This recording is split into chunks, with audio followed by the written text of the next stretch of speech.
deciding even then you should hold off tweeting about it just in case. But few did, figuring that Donald Trump is so evil he doesn't deserve such courtesy. So here's what really happened at the event's start.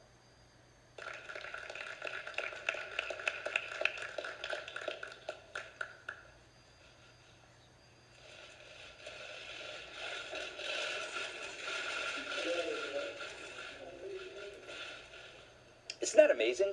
Talk about fake news, and the kind you could easily check. So who really benefits from this kind of attack? I think it's the president. The more you demonize him, the more it guarantees him greater sympathy.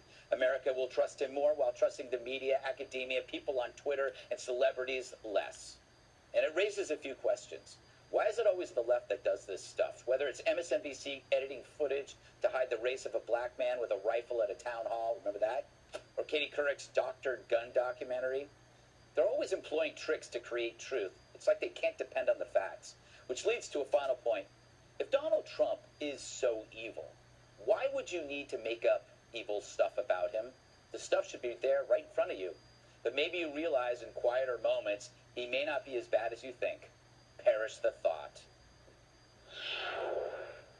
If you hate somebody so much, Dana, you're more likely to believe in anything bad about them and suspend your skepticism. You could see it on Friday when these tweets started coming out, and they were getting all the celebrities follow each other. Yeah. So then it becomes like a groupthink exercise. And I agree with you that when you first look at that, you say there's no way. There has to be more. And so, and in this day and age, you just have to use your brain, hit pause. You don't have to tweet everything that you see. And it's almost as if you wait a day, or maybe sometimes even a couple of hours, the truth will come out. I felt bad for the president on this one. It was unfair to him. But it does actually play into what you're talking about, that if you distrust the media or Twitter or celebrities, this will reaffirm your beliefs. The child's mother, Jesse, actually went on Facebook to implore people that this didn't happen. Right. And that finally helped stem a lot of this. Yeah, but by that time it's too late, because the initial tweet gets millions of hits, and then the apology gets a few thousand. Right. They think Trump is evil, and here's why. This is my gut-felt imitation. Okay. The Democrats base all of their policies on intentions. If you have intentions that are good, then you are a good person. The Republicans have the opposite policies, so they must not have good intentions. Right. Therefore, they are evil. So when Trump doesn't shake a boy's hand that's handicapped, it's because he's evil. When Trump wants a border wall, it's because he is racist. When he wants tax cuts, it's because he hates poor people. And the Democrats need to keep this charade up, because it allows them to smear Republicans.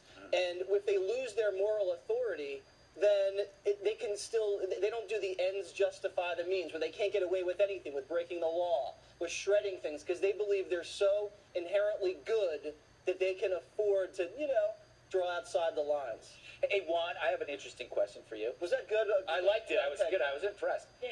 Chelsea Clinton actually tweeted this video and then took it down when Piers Morgan called her on it. But afterwards she said, the president should have shaken the boy's hand at the end. She really is a stupid busybody, isn't she? You agree with me on that? I don't think it was fair, because I think it's obvious from the tape that you showed that this was fake news, but fake news done by the left. Yeah. So I didn't like it. I mean, I think that's illegitimate. What other kind of news is there? No, there's not. You know what? I was kind of taken aback when you said that, because I think about the pizza parlor where they made up news, and all of a sudden, they got a right-wing guy going in there with a gun. I think that's Sandy Hook. I mean, I can go on and on, but I don't want to get into that argument. But I will say this, that when J.K. Rowling was made aware of this, she apologized. That's true. She did Took her apologize. 6 hours. And the second thing to say about this is, remember, Donald Trump did, in fact, no fake news, mock a disabled reporter. No, he didn't. So yes, he did. Didn't. And so people... That's his confused you don't want to gesture. Hear this. He does that when anybody... Jesse, how can you... Thoughts? So obviously you hate to see something like this happen, because you want to get the truth and the facts out there. And when you see the beginning part of the video, you see that he reached out and paid special attention, to the child. So it's a disservice to everybody. I thought it made him look great, and it was a genuine gesture that got. And he likes children. I mean, like on all of his events. And actually, guess what? The left hates this. Yeah. The kids like him. Yeah. Right? I could never be a politician.